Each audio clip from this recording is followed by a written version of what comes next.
उत्तर प्रदेश के प्रयागराज जिले में हुई बाहुबली अतीक अहमद की हत्या के बाद उस उमेश पाल के घर की सुरक्षा बढ़ा दी गई है, जिसके मर्डर केस में पूछताछ के लिए अतीक अहमद को साबरमती जेल से प्रयागराज लाया गया था। दरअसल उमेश पाल की हत्या के बाद से ही अतीक अहमद के साम्राज्य का अंत शुरू हुआ।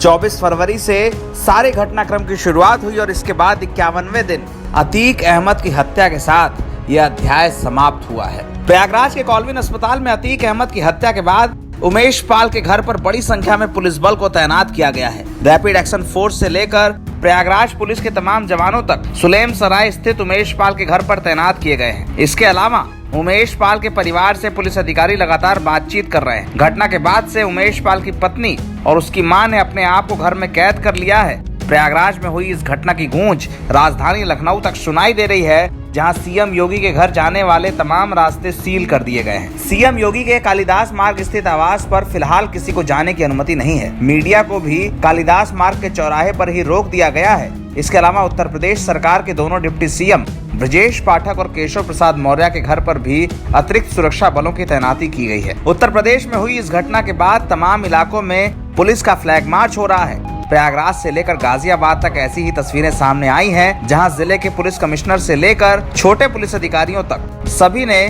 सड़क पर उतरकर कानून व्यवस्था की स्थिति संभाली है। वहीं सीएम योगी ने रात करीब 3 बजे तक मीटिंग करके और डीजीपी को प्रयागराज के लिए रवाना किया है। उत्तर प्रदेश में हुई इस बड़ी घटना के बाद सबसे ज्यादा नजर उमेश पाल के घर पर है। वही उमेश पाल जिसकी मां ने कहा था कि अतीक अहमद पर कुछ भी हो सकता है, मैं किसी को रोक नहीं पाऊंगी, आज उसी उमेश पाल के घर बड़ी संख्या में पुलिस बल तैनात है, जिससे उसके घर वालों को किसी भी आक्रोश या किसी भी अप्रिय घटना का शिकार न होना पड़े। 24 फरवरी को उमेश पाल की हत्या होने के बाद उसी के किडनैपिंग केस में अतीक अहमद को उम्र कैद की सजा हुई थी। इस मामले में अशरफ अहमद को बरी कर दिया गया था। अतीक अहमद ने कोर्ट से जेल जाने के दौरान ये कहा था कि वो इसलिए सुरक्षित है क्योंकि मीडिया के लोग उसके साथ हैं। अतीक अहमद ने कई मौकों पर मीडिया को धन्यवाद दिया था, लेकिन अशरफ ने यह कहा था कि उसे एक पुलिस अधिकारी ने यह बताया है कि 2 हफ्तों के भीतर उसे किसी बहाने से जेल से निकाला जाएगा और उसकी हत्या करा दी जाएगी। मुझे इलाहाबाद में धमकी दी गई है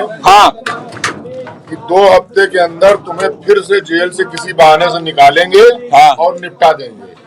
ये किसने दी है? किसने? एक बड़े अफसर ने दिए, मैं उनका नाम नहीं ले सकता। यूपी पुलिस का है।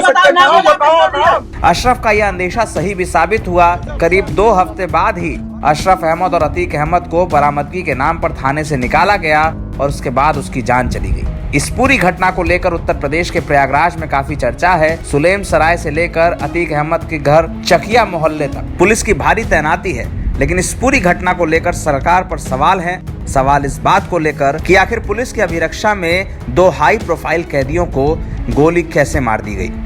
NBT ऑनलाइन की रिपोर्ट।